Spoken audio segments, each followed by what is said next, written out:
Welcome to the Awaken on Purpose podcast, where each week you'll hear inspirational stories of heart-centered leaders who have awakened to their higher purpose and taken that leap of faith to follow their heart and make an impact in the world. Get ready to be enlightened, empowered, and transformed with your host, Jennifer Spohr. I'm absolutely thrilled to welcome to the show today, Jessica Yarbrough. She has quickly developed a reputation of being one of the best business strategists and marketing and sales consultants for entrepreneurs who want to sell high-value products and services. Her background is in international business, and she has built multiple companies. Jessica is a genius at showing entrepreneurs how to build an expert platform, rapidly raise their value, build their credibility online, and attract high-paying clients.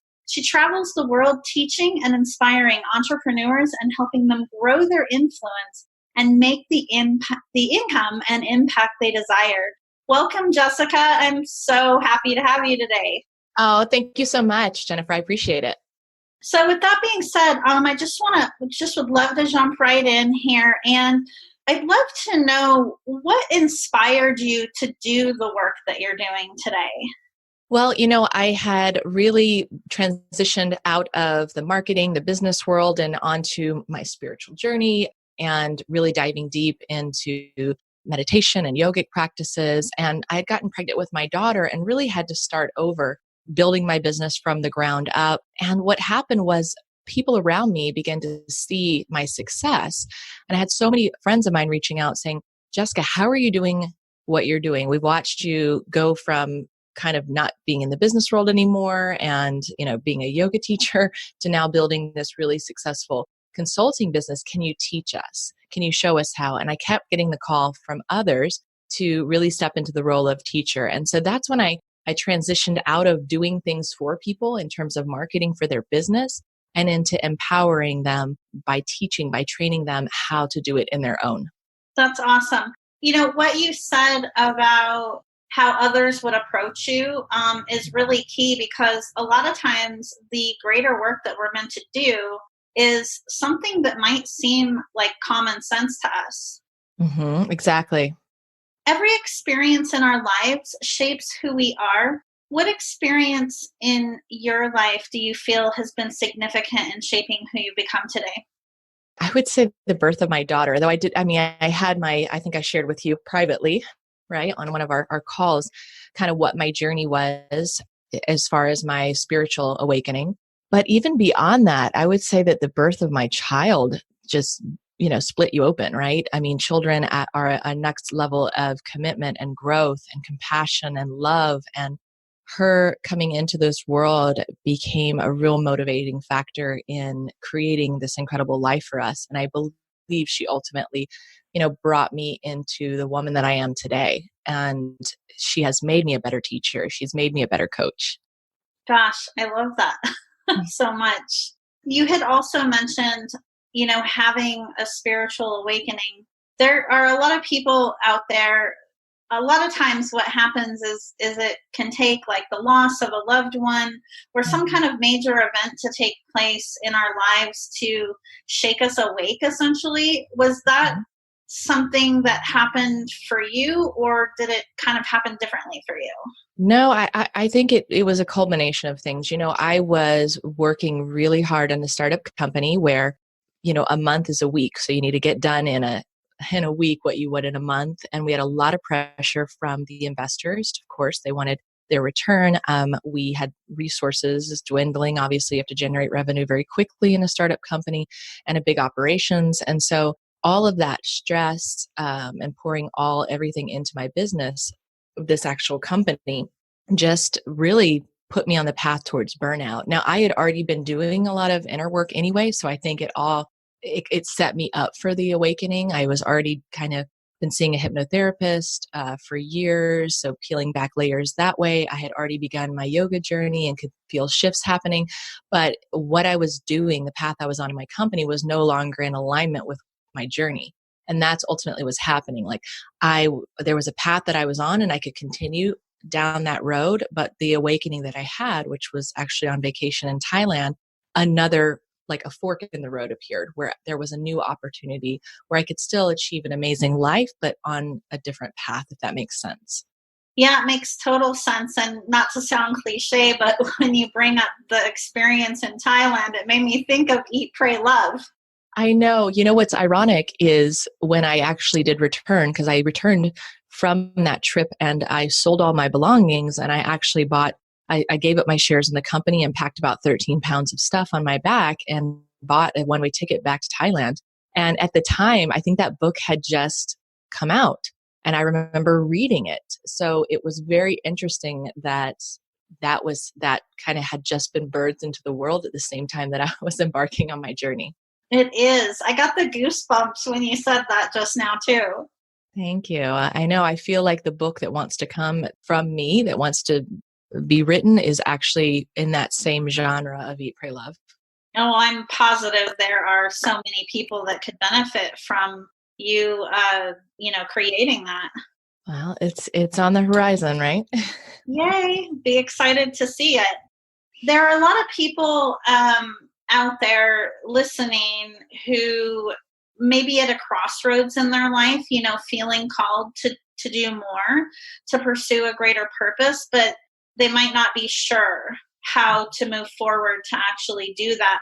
What would be your number one piece of advice where someone could take action today? I mean, honestly, the thing that you can do is get away. You need to get away from your current situation and take a trip. I always tell people to do that, just to do some reflection. And whether that is a cabin in the woods, it doesn't have to be Thailand, right? Wherever it may be, you need to get yourself in a space where you're away from the day-to-day hustle, grind, responsibilities, energies of your house, all of that, relationships, and take time to really sit with what's inside and to really meditate, whether you want to meditate, reflect, journal about what the decisions that you made up into this point in your life, what you want to change, and the path that you see opening before you, and make a decision from that place. But it can't be something that you discuss with or survey other people about, right? It needs to be a decision that you make, and it's very hard to make that decision when you're just trying to carve out an hour in your day-to-day life. I really think if you can step away for a couple days and just be with yourself, be in nature, whether that's on a beach or in a cabin or whatever it may be, then you can make that decision about realigning your path to be something that's more on purpose. I love that advice, Jessica. What you say about creating space is so key.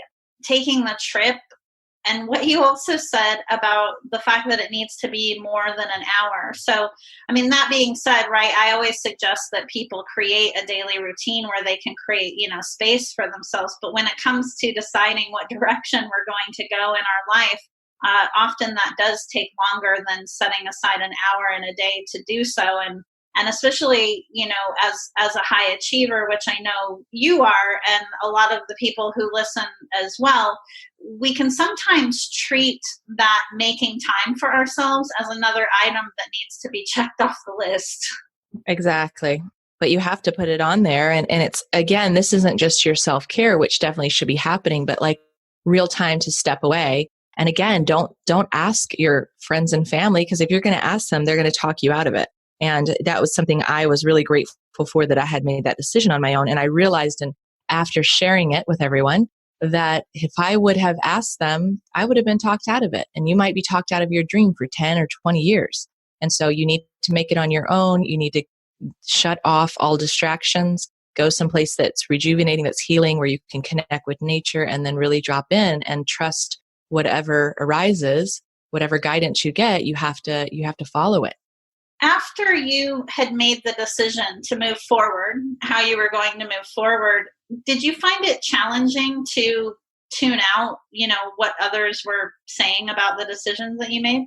I don't think I had already made the decision, so I felt very empowered. It was the most empowering decision I've ever made, because it was the only one I ever truly made on my own, without asking anyone else's opinion. So I think I felt the emotions of it. I felt like maybe like, oh man, I wish they would be more supportive, but it didn't sway me in any way. Like, it was done and I completed it and it was going to be done and I was fully set, and this was, okay, my path, right? Yeah. Yeah, that's awesome. I know that, for some people, even after making a decision, it can sometimes be challenging, right? To tune out what other people say, especially when it's those people that are closest to us. Oh, absolutely. But, I received total backlash from my family. I had some friends support me, but a lot of people just said, you're absolutely crazy because you're walking away from something that you built. This was your dream. You have an amazing job. You make great money. You have the title. Like, why would you do this? Like, you're crazy. But I knew in my heart, this is what I had to do. And I had been privy to spiritual awakening. So I saw another way.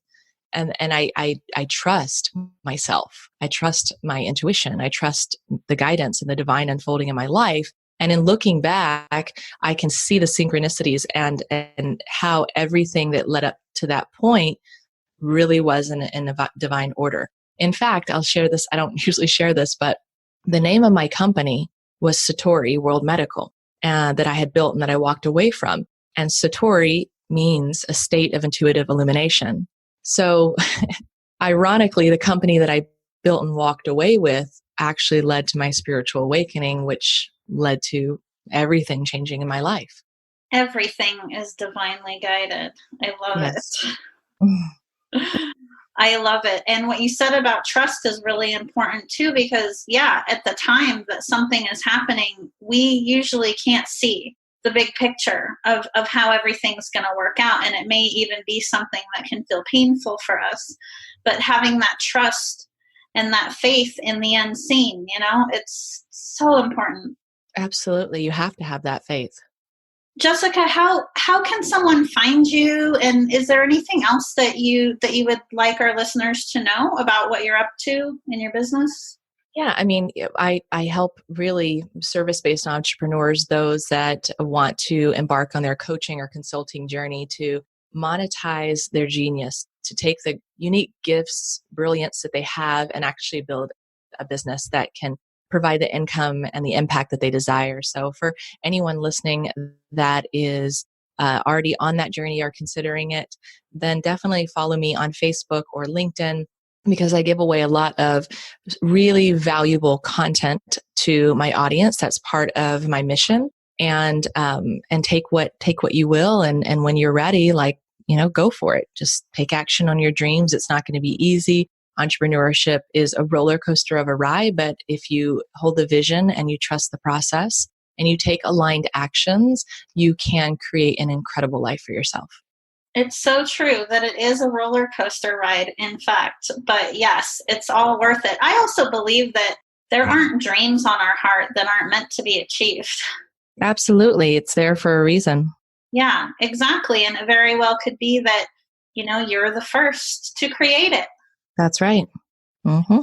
Jessica, thank you so much for taking the time to join us today. Your journey is really inspirational, and I just want to thank you for all that you're doing out there to help others.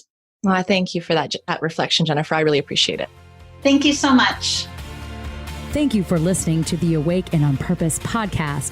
Please visit us and subscribe to the podcast at awakeandonpurpose.com so you never miss an episode. To learn more about how you can connect with your higher purpose and take that leap of faith to make your impact in the world, visit us at jenniferspor.com. And while you're there, be sure to join our email list for exclusive offers and a weekly dose of inspiration.